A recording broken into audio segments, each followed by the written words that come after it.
కలియుగ రాజకీయ నాయకుల రిషికొండ రాజభోగ భాగోతం. రాజకీయం అంటే విలాసమా? గెలుపు భయాన్నివ్వాలి గాని అహంకారాన్ని కాదు కదా.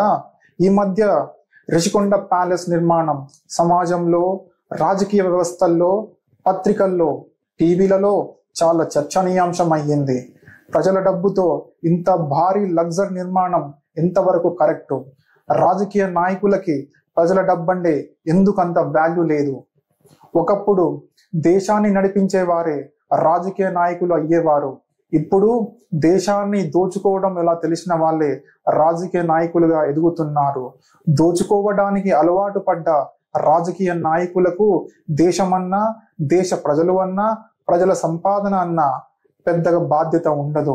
అందుకే పన్నుల రూపంలో వసూలు చేసి దేశము అభివృద్ధికి, రాష్ట్ర అభివృద్ధికి ఉపయోగపడాల్సిన ప్రజల డబ్బును వారు అనుభవించడానికి, వారి విలాసాల కోసం ఉపయోగిస్తున్నారు. ఇలా చేయడం వల్ల అభివృద్ధి కుంటిపడి రాష్ట్ర సంపాదన తగ్గి రాష్ట్ర తిరోగమన బాట పడుతుంది. కానీ అదే రాష్ట్రాన్ని ఏలిన రాజకీయ నాయకుల సంపాదన మాత్రం రావణాసురుడి తలల వలె పదింతలయ్యి వాళ్ళ రహస్య బ్యాంక్ అకౌంట్ లో ఖజానా మురుగుతూ ఉంటుంది. రాజకీయ నాయకులు గెలిచాక భయం ఉండాలి, ధైర్యం కూడా ఉండాలి. భయం ఎందుకంటే ప్రజలు ప్రజానిధిగా గెలిచాక ప్రజల కష్టాలను తీర్చకపోతే, వాళ్ళ నియోజక అభివృద్ధి చేయకపోతే మాట తప్పానన్న భావనతో తల ఎత్తుకొని మళ్ళీ ఎన్నికలు వచ్చాక ఓటు ఎలా అడగాలన్న భయం ఉండాలి.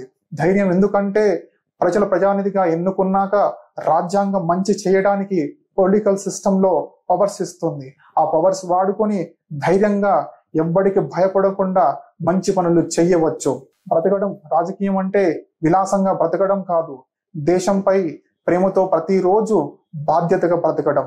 దేశంపై ప్రేమ ఉన్నవాడే నిజమైన రాజకీయ నాయకుడుగా అవతరించగలడు. కానీ దేశాన్ని దోచుకొని బ్రతికేవాడు రాజకీయ వ్యభిచారిగా పిలువబడతాడు.